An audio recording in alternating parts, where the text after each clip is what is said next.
लोकसभा चुनाव के फेज 2 अब पूरा हो चुका है। जैसे जैसे चुनाव आगे बढ़ रहा है वैसे वैसे सियासी तपिश भी अब महसूस होने लगी है। सियासी दलों ने अप्रैल में खूब आक्रमण किए, लिहाजा मई की महाभारत यकीनन दिलचस्प होगी। मगर दो चरणों की बात करें तो एक चिंता की बात जरूर दिखाई दे रही है और वो चिंता है कम मतदान की।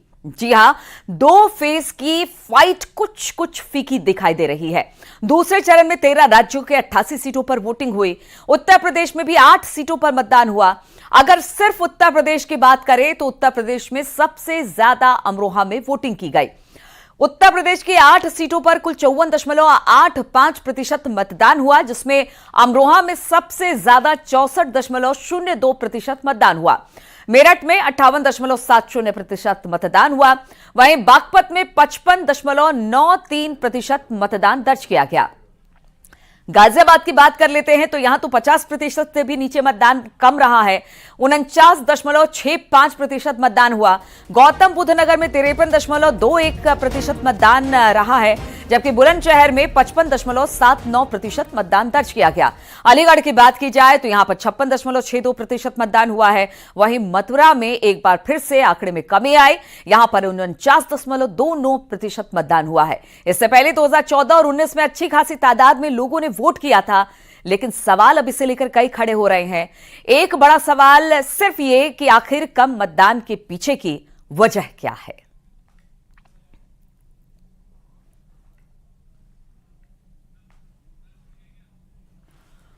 तो मतदान का प्रतिशत कम रहा है। पहले और दूसरे दोनों फेज की अगर बात की जाए तो 53-54% मतदान दोनों फेज में देखने को मिला है। हालांकि पहले फेज के कम मतदान के बाद तमाम पार्टियों ने और तमाम पार्टियों के बड़े नेताओं ने जरूर लोगों से अपील की कि अपने घरों से बाहर निकले। आपका एक एक वोट बेहद कीमती है। इस लोकतंत्र को मजबूत बनाने के लिए आपको वोट करना पड़ेगा। और अब वही बात सेकंड फेज में देखने को मिली। सेकंड फेज में भी ये लग रहा था कि शायद सुबह सुबह लोग अच्छे खासी तादाद में निकले थे, लेकिन बाद में ये तादाद धीरे धीरे कम होती चली गई और सिर्फ एक सीट जो अमरोहा की थी, कल जो 8 सीटों में से मतदान हुआ उसमें से सिर्फ अमरोहा की सीट पर ही अच्छा खासा यानी फर्स्ट डिवीजन से ज्यादा का मतदान हुआ है। ये एक मतदान केंद्र जो सीट थी वहां पर 62 के आसपास मतदान हुआ है, प्रतिशत के आसपास। बाकी हर जगह 50 से 55 के बीच में मतदान हुआ है, जो कि बेहद कम माना जा रहा है। पिछले अगर 2019 की बात की जाए तो कई जगहों पर ऐसे थे जहां पर मतदान प्रतिशत यानी कि अगर डिवीजनों की बात की जाए तो फर्स्ट डिवीजन के करीब करीब था, यानी कि 2019 में मतदान अच्छा खासा हुआ था, 60% से ऊपर का मतदान हुआ था। लेकिन जब 2024 का जिक्र करते हैं और दो फेजों का जिक्र करते हैं तो वहां पर हमें मतदान बेहद कम दिखाई दिया है। मात्र अगर पूरे सेकंड फेज की बात की जाए 54.83% मतदान हुआ है। अब जो ये मतदान हुआ है वो क्या कुछ कहता है? आखिर मतदाता की उदासीनता के पीछे की वजह क्या है? क्यों आखिर मतदाता पूरे खुलकर वोट करने नहीं निकल रहे हैं? उन्हें क्या लग रहा है? क्या कारण इसके पीछे हो सकते हैं? अब इस पर चिंतन मंथन का दौर है। तमाम पार्टियां भी इस पर चिंतन कर रही है। राजनीतिक विश्लेषक जो हैं वो भी इस पर चिंतन मंथन कर रहे हैं कि आखिर इसके पीछे क्या वजह हो सकती है कि लोग अपने घरों से बाहर नहीं निकल रहे हैं। जितनी तादाद में वोट करनी चाहिए थी उतनी तादाद में वोट नहीं कर रहे हैं। तो ये बड़ी बात है। 2014 और 19 में जबरदस्त तरीके से वोटिंग हुई थी। ज्यादातर सीटों पर 60% से ज्यादा मतदान देखने को मिला था, लेकिन इस बार मतदान प्रतिशत और खास तौर पर अगर पूरे देश की बात की जाए तो उसमें जो हिंदी बेल्ट है, जो बीजेपी का गढ़ माना जाता है, यानी कि जो नॉर्दर्न पार्ट है, उसमें मतदान कम देखने को मिला है, जिसमें वो यूपी, बिहार, राजस्थान ये सब शामिल हैं। अब ऐसे में मतदाता आखिर क्यों नहीं निकल रहे हैं? इसके पीछे 2-3 वजह इसके कयास लगाए जा रहे हैं। पहला तो यह है कि लोगों ने मान लिया है कि आएगा तो मोदी ही, जिस तरह की बात बीजेपी लगातार करती रही है, और इसी वजह से उनको लग रहा है कि जितने भी वोट पड़ेंगे वो मोदी के पक्ष में पड़ेंगे। दूसरा कारण यह भी हो सकता है कि एंटी इनकम्बेंसी, शायद बीजेपी को लेकर हालांकि लहर किसी की दिखाई नहीं दे रही है। पहले के चुनावों में आपने देखा होगा कि जब एक पार्टी सत्ता में होती थी, दूसरी पार्टी अगर उसे रिप्लेस करने वाली होती थी तो एक लहर सी बनती थी। वो लहर भी नहीं दिखा रही है, वो करंट भी नहीं दिखाई दे रहा है। तो इसके पीछे आखिर वजह क्या है? बातचीत करने के लिए हमारे साथ तमाम पत्रकार जुड़ेंगे, जिसमें रतिभान त्रिपाठी होंगे, निरंजन पोद्दार होंगे, सौरभ दुबे होंगे जो राजनीतिक विश्लेषक हैं। और ये विश्लेषक भी अब बहुत सारी बातें कर रहे हैं कि आखिर इसके पीछे की वजह क्या है। आज इसी पर विश्लेषण करेंगे कि 2 फेज में जो कम वोटिंग हुई है 2024 में, उसके पीछे आखिर क्या वजह है। सौरभ दुबे इस वक्त हमारे साथ जुड़ गए हैं। सौरभ जी, हमने पहला फेज देखा, मतदान काफी कम हुआ, 50 से 53% के करीब मतदान हुआ है। दूसरे फेज आते आते ये लगा कि शायद अब यहां से मतदान जोर पकड़ेगा, लेकिन दूसरे फेज में भी मात्र 54.83% मतदान हुए हैं। आखिर वोटरों की उदासीनता के पीछे की वजह आप क्या देख रहे हैं? देखिए, वोटरों की उदासीनता तो नहीं कही जा सकती, इसको उदासीनता शब्द ठीक नहीं रहेगा, क्योंकि वोट करना भी चाहते हैं लोग, ऐसा नहीं कि वोट नहीं करना चाहते हैं। लेकिन समस्या मुझे लगता है ये जो इस बार अप्रैल के महीने में इतनी प्रचंड गर्मी पड़ रही है, इतना तापमान इतना ज्यादा है, तो उसकी वजह से लोगों को जो कतार में खड़ा होना पड़ रहा है, कतार वाला जो समय लगता है, उसकी वजह से लोगों में थोड़ी सी कमी दिखाई दी है। क्योंकि जिस प्रकार से अभी 42, 43 का टेम्परेचर अक्सर ये मई और जून में दिखाई देता है। हाँ, ये इस बात को भी स्वीकार करना चाहिए कि 2019 में भी तापमान यही था, तब भी लोगों ने वोटिंग की। लेकिन इस बार अप्रैल के महीने में ही इतनी अगर टेम्परेचर बढ़ गया, तो मेरा मानना है, मुझे लगता है ऐसा कि वो कहीं ना कहीं एक बड़ी वजह है कि जो लोग जाकर के लाइन में कतार में लग करके वोट डालने जाते थे, उससे थोड़ा सा बचने का प्रयास किए। हालांकि ऐसा नहीं होना चाहिए, चुनाव आयोग भी बार बार जो है वो अपील करता है, हम लोग सब अपील करते हैं, आपका चैनल इतना बड़ा चैनल है वो भी अपील करता है कि लोग जाएं, अपना कर्तव्य भी है वोट डालना और जो है उनका अधिकार भी है। और देखिए, मेरा एक मानना और है कि जहां तक ये कम वोट परसेंटेज है, 50%, 53%, 60% के नीचे, तो पहले अक्सर हम देखते थे कि जब वोट परसेंटेज यही रहता है तो सरकार जो है सत्ता में वो स्थिर रहती है, वो सरकार चेंज नहीं होती है। हालांकि 2019 के बाद से, जब से प्रधानमंत्री नरेंद्र मोदी की सरकार आई 2014 के बाद से, तो 2019 के बाद हमने देखा कि वोट प्रतिशत बढ़ रहे हैं, तेजी से बढ़ रहे हैं। तो ऐसा लगा था कि वो सरकार को चेंज हो सकती है, लेकिन वो वोट प्रतिशत बढ़ने के बाद भी सरकार नरेंद्र मोदी की रहती है।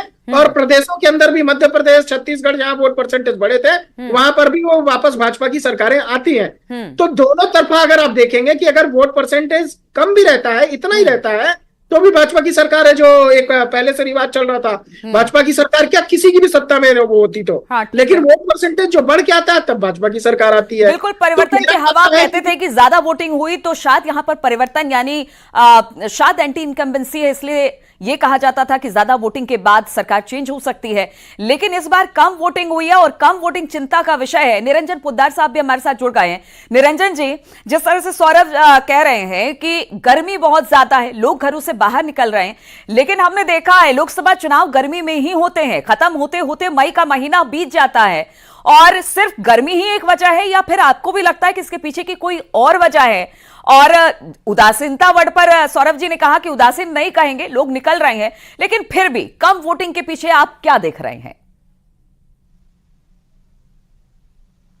देखिए, निश्चित रूप से जिस तरीके से इस बार मतदान प्रतिशत गिरा है, मेरा ये मानना, तो जिस तरीके से आपने देखा होगा कि जो पिछले 6 महीने में या पिछले कुछ वर्षों के अंदर जो विपक्ष है, वो कहीं ना कहीं टीवी पे, ट्विटर के ऊपर, भाषणों के अंदर, बयानों के अंदर वहां तो सक्रिय है, लेकिन जमीन पे सक्रिय नहीं होता।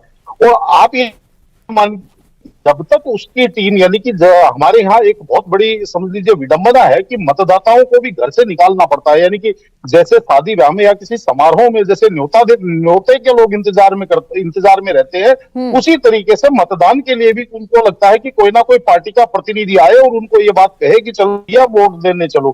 तो इस चक्कर के अंदर आप ये मान के चलिए कि जब दोनों तरफ के जो कार्यकर्ता है या दोनों तरफ का जो कैडर है, जब वो वोट दिलवाने के लिए लोगों को घर घर जाता है, तो कहीं ना कहीं मतदान प्रतिशत बढ़ता है। लेकिन इस बार जब मैं इन चीजों को देख रहा हूँ, आज भी मैं मान लीजिए क्षेत्र में ही हूँ, और जब मैं इन चीजों को देख रहा हूँ, तो मैं ये देख रहा हूँ कि इस बार भारतीय जनता पार्टी और उसके अनुषंगिक संगठन तो कहीं ना कहीं क्षेत्र के अंदर वोट निकलवाने के अंदर प्रयासरत है। चाहे वो फोन के मैसेज हो या लोगों को फोन कॉल करके बुला रहे हैं, या जहां तक पहुंच बनती है वहां तक पहुंच रहे हैं। लेकिन जो वो कहीं ना कहीं इस बार ऐसा लग रहा है कि घर में सो रहा है। बल्कि आप सच पूछेंगे तो कई बूथों के ऊपर तो इनकी टेबलों तक के बिल्कुल, ऊपर तो लोग नहीं है। तो आप ये दो मान के रीजन चलिए तो कि यहाँ पर हमें अब बिल्कुल 2 रीजन तो निरंजन पुद्दार जी यहाँ पर मिल गए हैं। अब सौरभ कह रहे हैं कि गर्मी बहुत ज्यादा, आप कह रहे हैं कि विपक्ष उस तरह से एक्टिव नहीं है, इसी वजह से लोग निकल नहीं रहे हैं। अगर जो निकल रहे हैं वो बीजेपी के पक्ष में वोट डाल रहे हैं, जहां तक मुझे समझ में आया है। रतिभान त्रिपाठी जी भी हमारे साथ जुड़ गए हैं।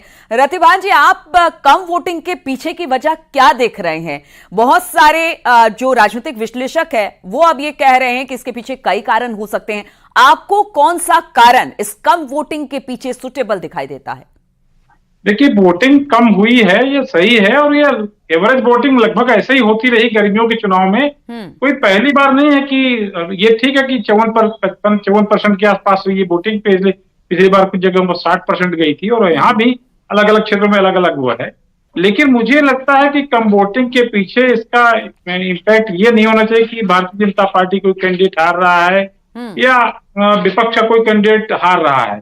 ये समय समय पर परिस्थितियां होती हैं और हर सीट की अपनी होती है। जिन कैंडिडेट्स ने और कार्यकर्ताओं ने ज्यादा प्रयास करके मतदाताओं को निकालने की कोशिश की है वो पहुंच रहे हैं, और जो जिन लोगों ने कम प्रयास किया उनके यहाँ से कम निकल रहे हैं। ये भी बात है।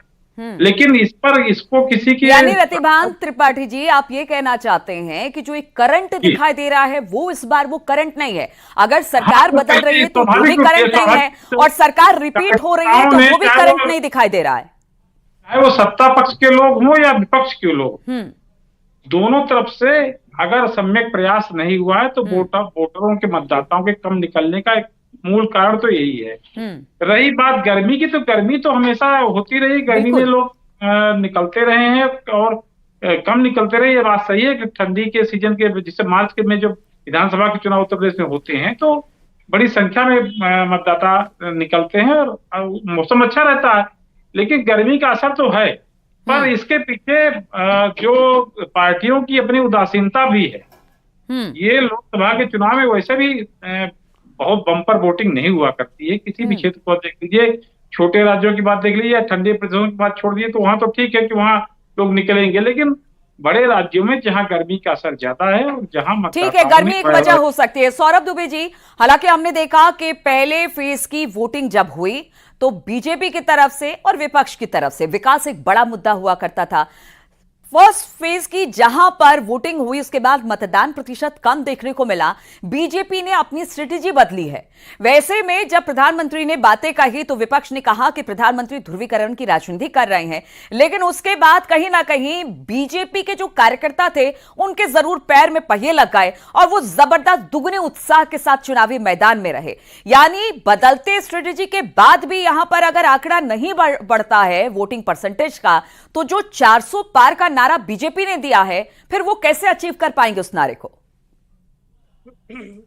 देखिए, जब लक्ष्य बड़ा होता है तो कार्यकर्ता उसी हिसाब से काम करते हैं। किसी भी पार्टी का जो लक्ष्य, जिस हिसाब से, अब मान लीजिए किसी ने 400 रखा है और किसी ने 40 का लक्ष्य रखा है, तो जो कार्यकर्ता है वो उसी लक्ष्य को पाने के लिए कार्य करते हैं। ठीक है, उसमें कम ज्यादा वो बात की बात होती है। लेकिन मैं दो बात कह रहा हूं।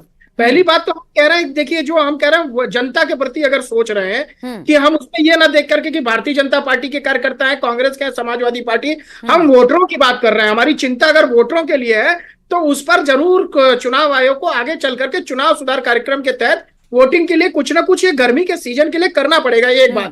दूसरी बात, देखिए, अभी पोद्दार जी जो कह रहे हैं वो देखिए, अगर भारतीय जनता पार्टी की बात कही जाए तो वो कार्यकर्ता उसके जागरूक होते हैं, लोगों को, वोटरों को जगाते भी हैं, वहां तक पहुंचाते भी हैं। ये कहते हैं कि आपको जिसको भी वोट करना, जाइए वोट करिए। लेकिन कहीं ना कहीं विपक्ष जो मायूस है, जिसके अंदर जो है हताशा और निराशा दिखाई दे रही है, मैं इसलिए कह रहा हूं क्योंकि उत्तर प्रदेश के अंदर देखिए, प्रधानमंत्री नरेंद्र मोदी, उत्तर प्रदेश मुख्यमंत्री योगी आदित्यनाथ, गृह मंत्री अमित शाह जिस प्रकार से तो इतनी सारी रैलियां कर रहे हैं, यानी कि एनडीए के नेता काफी ज्यादा सक्रिय दिखाई दिए, लेकिन कहीं ना कहीं विपक्ष थोड़ा सा शिथिल दिखाई दिया है।